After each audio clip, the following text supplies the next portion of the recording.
Here's a nice book on Morrowind. 8 pages. Nice and quick. On Morrowind, the Imperial Province, by Eramanwe of Sunhall. After the conquest of Hammerfell, Imperial legions massed along the northeastern borders of Cyrodiil, and invasion fleets prepared in Skyrim. Initially, though the Imperial legions and navy were widely considered undefeatable, House Indoril and the Temple hierarchy proposed to resist to the death.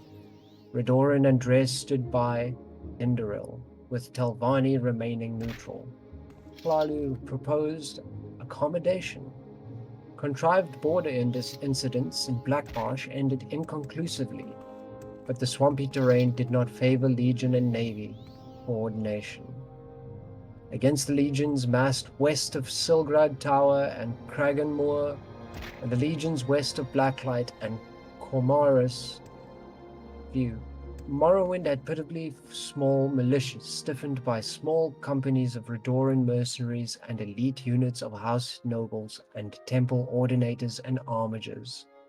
Further complicating matters was the refusal of Indoril, Dres, Hlalu, and Telvanni to garrison the western borders.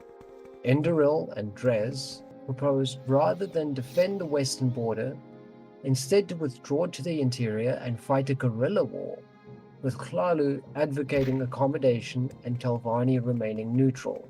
Redoran therefore faced the prospect of standing alone against the Empire. The situation changed radically when Vivek appeared in person in Vivek City to announce his negotiation of a treaty with the Emperor Tiber Septim, reorganizing Morrowind as a province of the Empire, but guaranteeing all rights of faith and self-government. A shocked temple hierarchy, which apparently had not been consulted, greeted the announcement with awkward silence. Indoril swore they would resist to the death. The loyal support of Dres, while Redoran, grateful for a graceful excuse to avoid facing the legions unsupported, joined with Hlalu in welcoming the agreement. Telvanni, seeing which way the wind blew, joined with Hlalu and Redoran in supporting the treaty. Nothing is known of the circumstances of the personal meeting between Septim and Vivek, or where it took place, or preliminaries which must have preceded the treaty. Oh. The public reason was to protect the identities of the agents involved. In the West, speculation has centered around the role of Zurin Arctis in brokering the agreement. In the East, rumors suggested that Vivek offered Numidium to aid in the conquest of the Alkmaar and Somerset Isle, in return for significant concessions to preserve self-government, house traditions, and religious practices in Morrowind. The Lord High Counselor of the Grand Council and Indoril refused to accept the treaty and refused to step down. He was assassinated and replaced by a Hlalu. House Hlalu took the opportunity to settle some old scores with House Indoril, and a number of local councils changed hands in bloody coups. More blood was shed in these inter-house struggles than against the Imperial legions during Morrowind's transition from an independent nation to a province of the Empire.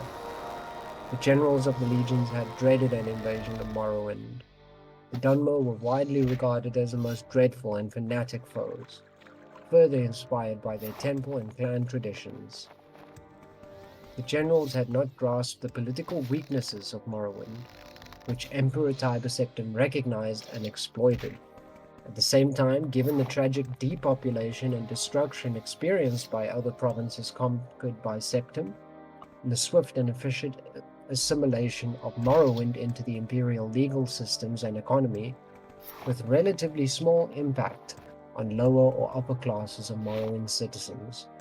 The tribunal also deserves some credit for recognizing the hopelessness of Morrowind's defense, and the chance of gaining important concessions at the treaty table by being the first to offer peace. By contrast, many Indoril nobles chose to commit suicide rather than submit to the Empire, with the result that the house was significantly weakened during the period of transition, guaranteeing that they would lose much of their influence and power to House Hlalu. whose influence and power was waxing with its enthusiastic accommodation with the empire. The temple hierarchy more skillfully managed their loss of face, remaining aloof from political struggles and earning the goodwill of the people by concentrating on their economic, educational, and spiritual welfare.